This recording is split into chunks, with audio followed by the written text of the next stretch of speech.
here's the part most people missed. The BAFTAs weren't even live, they were pre-recorded. That means producers watched everything go down in real time and still made the choice to keep it in the final broadcast. They had full control, full editing power, and they left that moment in on purpose. Now, quick context, a Babalao is known as a priest or diviner in the Yoruba religion, someone tied to spiritual guidance in deep tradition. You don't care how people feel about the ritual.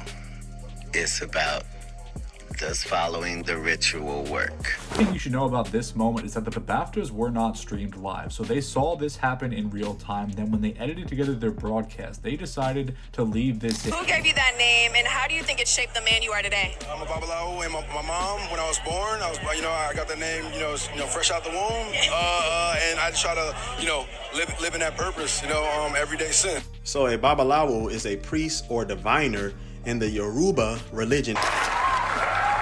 God is good. God is good. Last month, Michael B. Jordan and Delroy Lindo ended up in a shocking situation at the BAFTAs in London. A man in the audience yelled the N-word at them, and it happened on camera. Even worse, the show wasn't live, so this wasn't some accident they couldn't fix, it was a decision. And Michael and Delroy, they had to stand there and absorb that moment while the world watched. Then, just 4 weeks later, everything flips. Same actor, same spotlight, but now he's at the Oscars holding a Best Actor trophy and getting a full standing ovation. Hollywood is not really there to entertain you. Like, that's great that happens, but propaganda is something that is important to all civilization. You really think that switch-up just happened naturally? Katt Williams definitely doesn't. He's saying the people in power pick and choose when to embarrass someone and when to celebrate them. And if something feels staged, there's probably a reason behind it. Now things start getting even wilder, because some people online are pushing a much deeper angle. They're saying the entire Oscar ceremony carries this strange, almost ritual-like symbolism. People are pointing at that gold statue, claiming it resembles ancient figures like Sokar, known in Egyptian mythology as a protector of the dead and tied to darker themes. Then they bring up the wordplay, Oscar and Sokar, and start connecting dots that feel way bigger than just an award show. And the Oscar goes to Michael B. Jordan. Let's bring it back to Michael B. Jordan, because this is where the conversation gets intense. Some are claiming that Oscar moment didn't just happen randomly. They believe it came after he was publicly embarrassed and forced to stay silent. Just weeks before, Michael B. Jordan and Delroy Lindo were on stage when someone in the crowd shouted a racial slur at them on camera. The guy had to decide what he was going to do with his career, and then we have to understand that these are two giants in our field if you're a black person. Correct. This is two guys too big and too good to be involved in what they're The explanation that followed was that the person had Tourette's, and that quickly became the official narrative pushed everywhere. And because of that, neither Michael nor Delroy could really respond without backlash. But here's what people keep questioning. The BBC reportedly had a delay in place and still allowed that moment to air. A microphone somehow picked up someone sitting dozens of rows back at the exact moment those two were on stage. Out of all times, out of all people, that's when it happens? Apologies were made, statements were released, and the situation was brushed aside. But in that moment, Michael B. Jordan had no choice but to stand there and take it.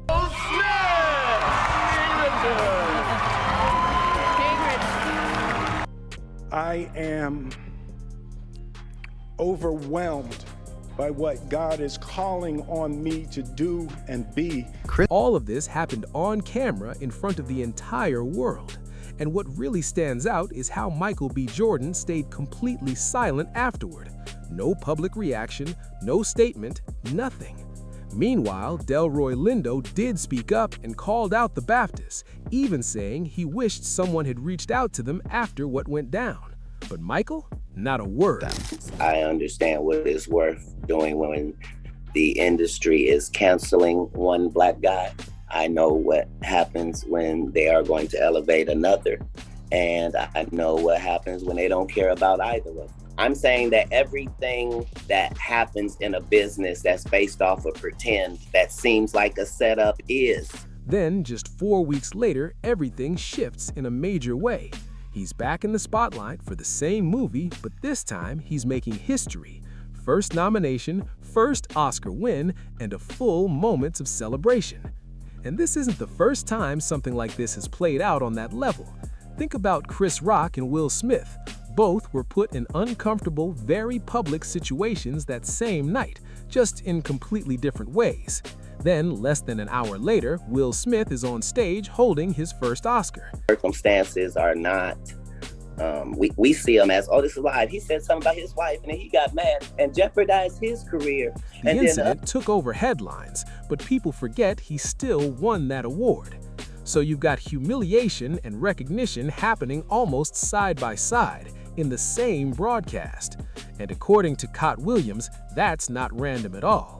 He believes the industry relies on major names to create these moments, and when something feels carefully set up, there's probably something deeper going on behind the scenes. What they're in. These are when two large boulders come together and you can't. And look at what happened after that moment with Will Smith.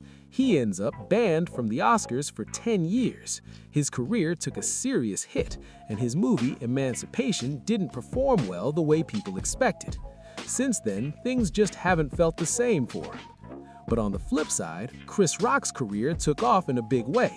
He landed a major Netflix special and started selling out arenas everywhere. That guy is the one that will have to slap him. In all of these situations, it's only the artist that's losing. Somebody makes big money. But so when Katt breaks it down, his point is simple. In these situations, somebody takes the loss and somebody else comes out winning. Back in 2022, Will Smith was the one facing the fallout, while Chris Rock saw the boost after that very public moment. Now, fast forward, and people are drawing comparisons again.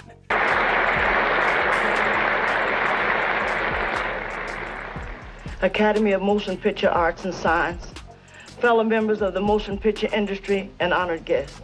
This is one of the happiest moments of my life, and I want to thank each one of you who had a part in selecting me for one of the awards. They're saying Michael B. Jordan had to go through that uncomfortable BAFTA situation only to be lifted up weeks later with an Oscar win. Same pattern, different faces, and it's raising a lot of eyebrows.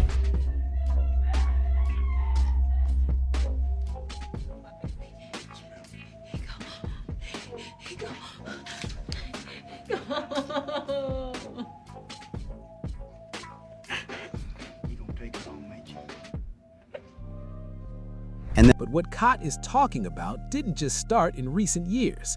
This goes way back. The first black actor to ever win an Oscar was Hattie McDaniel in 1940 for Gone with the Wind. She made history, but even in that moment, there were harsh realities. She played a role built on stereotypes, and during that huge night, she wasn't even allowed to sit with the rest of the cast at the main table. Because if I had done something wrong contractually, they would have sued me. The reason why no one could do anything to me contractually, because they found out I did nothing wrong contractually. They had her sitting at a segregated table in the back of the room, separated from everyone else on a night that was supposed to celebrate her. That moment says a lot when you really think about it. Then you move forward to 2002 and Halle Berry makes history. To this day, she's still the only black woman to ever win Best Actress at the Oscars.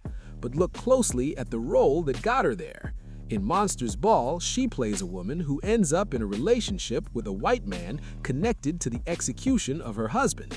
Yes, it was a major breakthrough, but people still question the kind of story that was rewarded. After I won that Academy Award, you think, oh, I'm gonna get lead roles here and there. Oh, Lupita, we'd like to play another movie where you're a slave, but this time you're on a slave ship. You know, those are the kinds of offers I was getting in the months after winning my Academy Award. Then there's Monique in 2010. She won for Precious, playing a deeply troubled and abusive mother. But after her win, everything shifted.